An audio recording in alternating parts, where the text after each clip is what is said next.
आज हम पढ़ेंगे अपना next chapter transportation in animals and plants. Chapter 11 transportation in animals and plants, यानी एनिमल्स और प्लांट्स में कैसे ट्रांसपोर्टेशन होता है। ट्रांसपोर्टेशन मतलब ब्लड का या ब्लड जैसे जो पार्ट होते हैं प्लांट्स में, लिक्विड फ्लूइड जैसे पार्ट्स होते हैं, उनका एक जगह से दूसरी जगह कैसे ट्रांसफ़र होता है। इसमें सबसे पहले हम ह्यूमन के बारे में पढ़ेंगे। जो ट्रांसपोर्टेशन होता है यानी ब्लड का एक जगह से दूसरी जगह जाना, उसको कहते हैं, जिस सिस्टम के जरिए ये सब होता है उसको कहते हैं सर्कुलेटरी सिस्टम।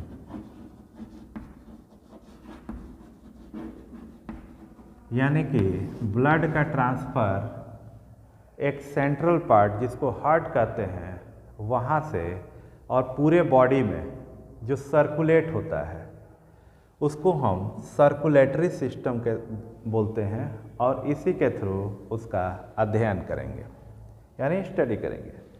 तो सबसे पहले जो सर्कुलेटरी सिस्टम में पार्ट होता है, जो सर्कुलेट होता है पूरे बॉडी में, वह होता है ब्लड। यानी हमारे शरीर में ब्लड जो होता है वही हार्ट के थ्रू पूरे शरीर में सर्कुलेट होता है। सबसे पहले हम यह जानेंगे कि ब्लड का वर्क क्या है और उसके कितने कंपोनेंट होते हैं। तो ब्लड जो होता है, पहले इसके कंपोनेंट के बारे में पढ़ेंगे, जानेंगे। तो इसके कंपोनेंट होते हैं आरबीसी, डब्ल्यूबीसी, प्लेटलेट्स। ये जो है ब्लड के कंपोनेंट होते हैं। आरबीसी मतलब रेड ब्लड सेल,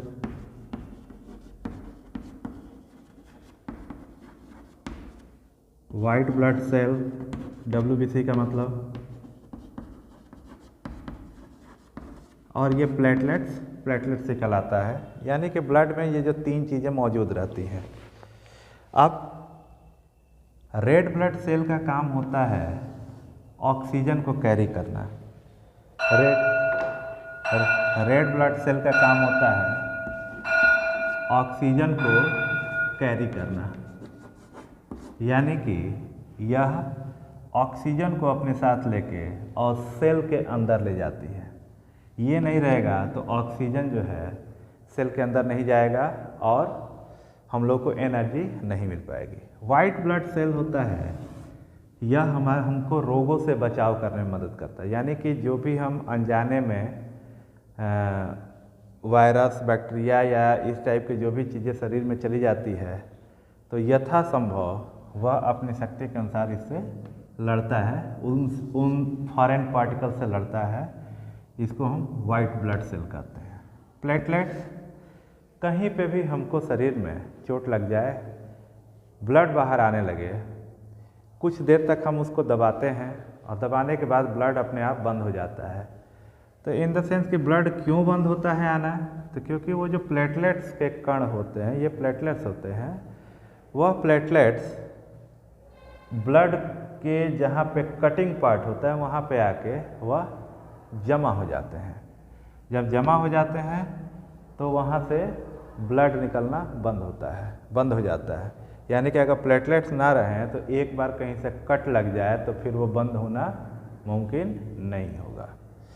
तो इस प्रकार ये ब्लड होते हैं और ये इनके कंपोनेंट्स। अब ये ब्लड जो है यह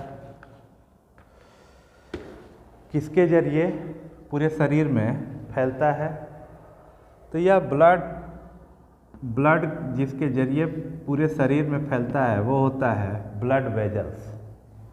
यानी कि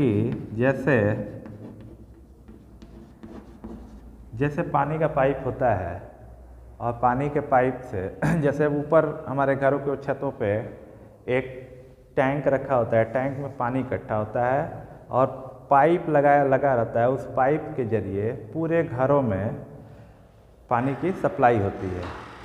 वैसे ही हमारे शरीर में ये ब्लड वेजल्स होती हैं, इन्हीं के जरिए पूरे बॉडी में ब्लड की सप्लाई होती है। अब जब यह ब्लड वेजल्स दो टाइप के होते हैं, एक होता है आर्टरीज और दूसरा वेंस। आर्टरीज और वेंस, इसमें से वेंस जो होता है वह डीऑक्सीजनेटेड ब्लड, अर्थात वेंस का काम होता है जिसमें CO2 जिस ब्लड में होता है उसको कैरी करना, और आर्टरीज के थ्रू O2 यानी कि ऑक्सीजन मिला हुआ ब्लड जो है वह आर्टरीज के थ्रू कैरी करता है। लेकिन डायरेक्ट ये इसमें और इसमें दोनों के बीच में, एक दूसरे को सप्लाई करने के बीच में एक इस टाइप के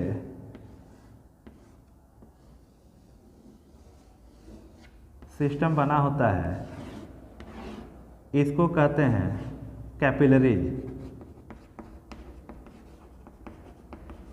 ये कैपिलरीज होती है, ये वेंस होती हैं, ये आर्टरीज होती हैं। यहाँ से जाके ये हार्ट से मिलती हैं और हार्ट के दो चेंबर होते हैं, उसके आगे हम ये दो पार्ट होते हैं, लेफ्ट और राइट, उसके बारे में आगे अभी बताया जाएगा। तो कैपिलरी तक जान लिए। इसके बाद आप लोगों को हार्ट्स और किडनीज के बारे में बताया जाएगा नेक्स्ट पार्ट में।